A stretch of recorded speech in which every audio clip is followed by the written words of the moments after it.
2021년 7월 27일 화요일 청소년 매일 성경 큐티입니다. 하나님은 절대 버리지 않으신다 라는 제목을 가지고 이사야서 49장 1절에서 13절 살펴보도록 하겠습니다. 바닷가 땅에 사는 백성들아 내 말에 귀를 기울여라. 멀리 떨어진 곳의 민족들아 내 말을 들어라. 내가 태어나기도 전에 여호와께서 나를 부르셨고 내가 아직 어머니 뱃속에 있을 때에 여호와께서 내 이름을 부르셨다. 주께서 내 혀를 날카로운 칼처럼 만드셨고 나를 주의 손 그늘에 숨기셨다. 주께서 나를 날카로운 화살처럼 만드셔서 주의 화살통 속에 감추셨다.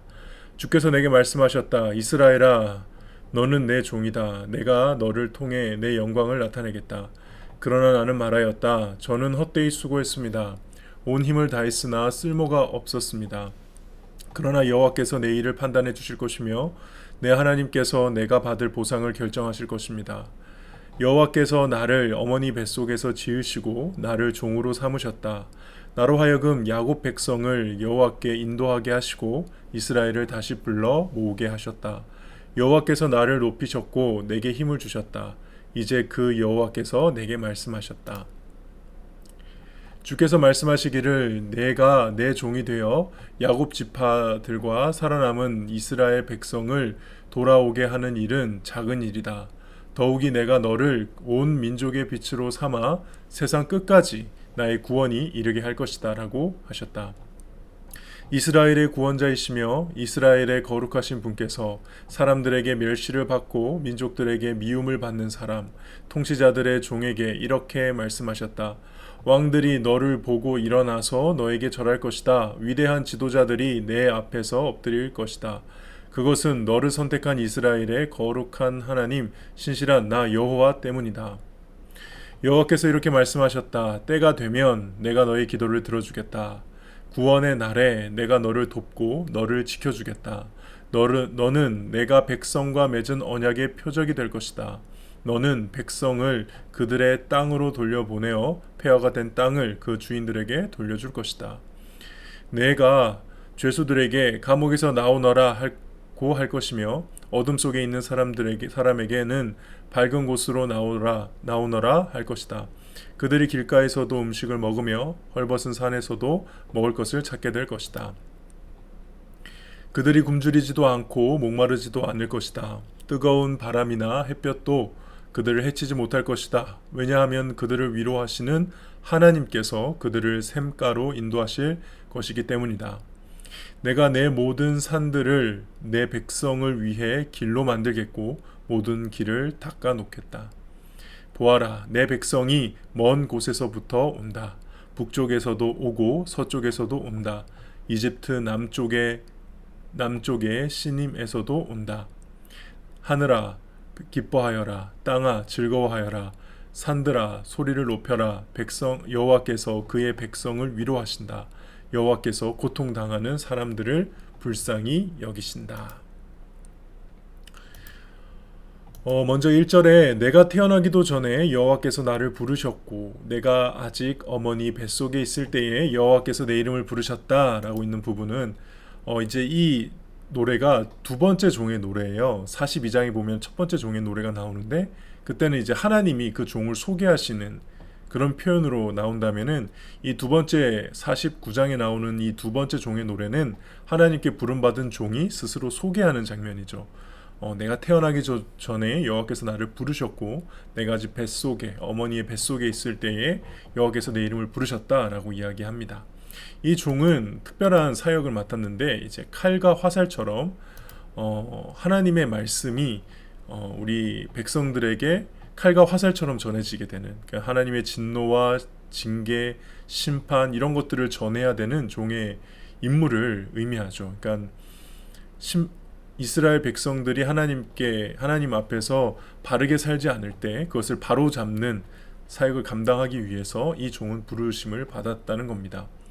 근데 이 종의 사역이 어땠느냐? 한마디로 실패했습니다. 4절에 보니까 저는 헛되이 수고했습니다. 온 힘을 다했으나 쓸모가 없었습니다. 그러니까 열매가 없다 그러죠. 열심히 사역을 했는데 사람들이 좀 회개하고 돌아오거나 그런 일들이 있으면 좋겠는데 그러지 못했다는 거죠. 그래서 자신의 사역이 헛되이 수고했다. 온 힘을 다했으나 쓸모없다. 사람들이 인정해주지도 않았고 사람들이 돌이키지도 않았고 눈에 보이는 성과가 아무것도 없었다. 이렇게 평가를 합니다. 근데 그럼에도 불구하고 이 종이 고백이 참 멋있어요. 그러나 여호와께서 내 일을 판단해 주실 것이며 내 하나님께서 내가 받을 보상을 결정하실 것입니다. 저는 이게 주님의 일을 하는 모든 사람이 목사든 집사든 권사님이든 누구든 교회에서 교회 일이 아니라 하나님의 일을 한다고 하는 모든 사람들이 가져야 될 아주 중요한 기본적인 마인드라고 생각해요. 하나님이 지금 내가 하는 일을 어떻게 보고 계시는가? 어떤 사역은 하면은 그 사람이 하나님이 기뻐하는 방법대로 하지 않는데도 불구하고 눈으로 봤을 때는 열매가 있는 것처럼 보일 수도 있어요. 그러나 중요한 건 하나님이 그 사역을 어떻게 보시느냐. 또 어떤 사람은 오늘 이 종의 고백처럼 정말 열심히 노력했는데 하나님의 마음을 전하기 위해서 열심히 사역했는데 그런 것에 합당한 열매를 맺지 못하는, 그래서 사람들의 오히려 비난을 받고 욕을 듣고 아무도 어떤 그 좋은 선한 열매가 없는, 그런 결과가 없는 상황에 처할 수도 있습니다. 근데 그때 이 고백을 하는 거죠. 하나님이 내 일을 판단해 주실 것이며 하나님이 내가 받을 보상을 결정하실 것이다. 그러니까 하나님 앞에서 사역을 해야 하는 거예요. 하나님이 나를 어떻게 보시는가. 사람들의 시선과 평가가 첫 번째 기준이 되어서는 안 되고, 물론 그것 또한 하나님이 나를 보고 계시는 또 다른 기준이 될 수 있기 때문에 징표가 될 수 있기 때문에 사람들의 말도 잘 들어야 되고 눈에 보이는 결과도 중요한 건 맞지만, 근데 그게 첫 번째는 아니라는 거예요. 첫 번째는 언제나 하나님이 지금 나를 어떻게 보고 계시는가, 이걸 놓치면 안 된다는 거죠. 교회에서 일하는 친구들은, 교회에서 일이란 표현이 좀 그렇네, 사역하는 친구들, 찬양팀을 한다든가 교회에서 하는 섬기는 일을 이제 스스로 하겠다고 결정하고 들어와서 하는 친구들은 이거 명심해야 됩니다. 목사님이 어떻게 나를 평가해 주느냐, 선생님이 나를 어떻게 평가해 주느냐, 친구들이 나를 어떻게 얘기하느냐, 물론 그게 마음이 힘들 수도 있고 그것 때문에 낙심할 수도 있지만은 결과적으로 주님의 일을 하는 모든 사람들은 지금 하나님이 나를 어떻게 보실까에 더 신경을 써야 된다는 것. 쉽지 않지만 이게 정답이라는 것 잊지 않아야겠죠. 그런 실패한 종에게 하나님은 더 큰 일을 맡기시죠. 더욱이 내가 너를 온 민족의 빛으로 삼아 세상 끝까지 나를 구원을 이루게 할 것이다.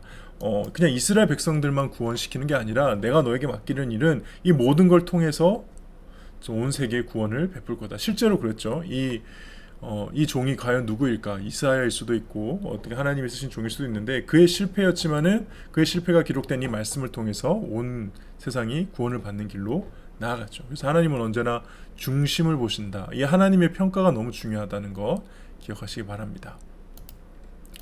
그것은 너를 선택한 이스라엘의 7절에 거룩한 하나님 신실한 나 여호와의 때문이다. 하나님께서는 왜 이렇게 당신의 종을 때론 실패한 것처럼 보이는 사역의 현장으로도 부르실까? 저는 이게 답이라고 생각해요. 그것을 이루신 분이 하나님이라는 것을 알 수 있도록. 그러니까 교만하지 않고 자기가 잘나서, 그러니까 처음부터 노력을 열심히 해서 사역이 잘 되게 되면은 자기가 잘나서 그렇게 된 줄 알거든요.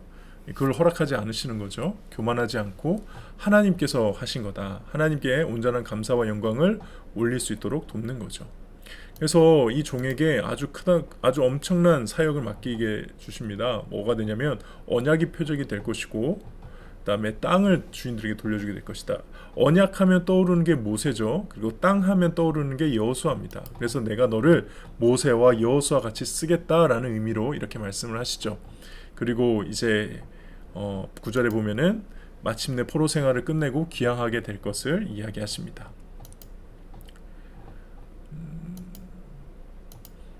12절에 보아라 내 백성이 먼 곳에서부터 온다. 북쪽에서도 오고 서쪽에서도 온다. 이집트의 남쪽의 시님에서도 온다.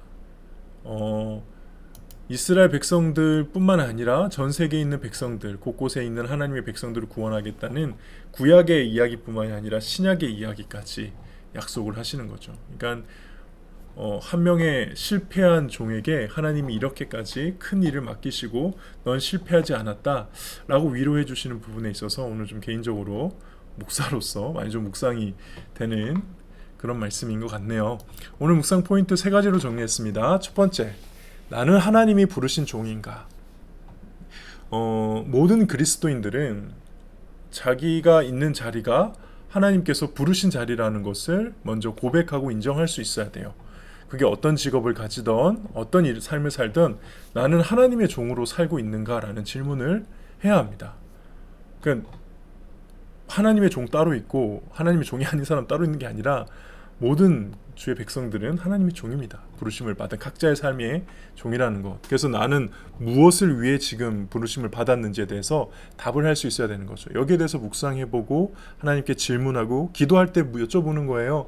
기도할 때 뭐 기도해야 될지 모르겠잖아요. 그럼 당연히 이런 기도하는 거죠. 하나님, 나는 무엇을 위해 하나님의 부르심을 받은 종인가요? 제가 무엇을 해야 하나님의 종으로서 살고 있는 것입니까? 라고 계속 질문하는 기도를 해야 하나님께서 답을 해주시겠죠. 이 부분이고요. 두 번째는 하나님의 일을 하면서 열매가 없을 때 나는 어떻게 반응하는가. 이 굉장히 개인적으로 오늘 제가 많이 묵상한 부분인데, 열심히 사역하고 혹은 열심히 살아가요. 이미 부르심 받은 게 있어가지고 나는 이 일을 위해서 살겠다.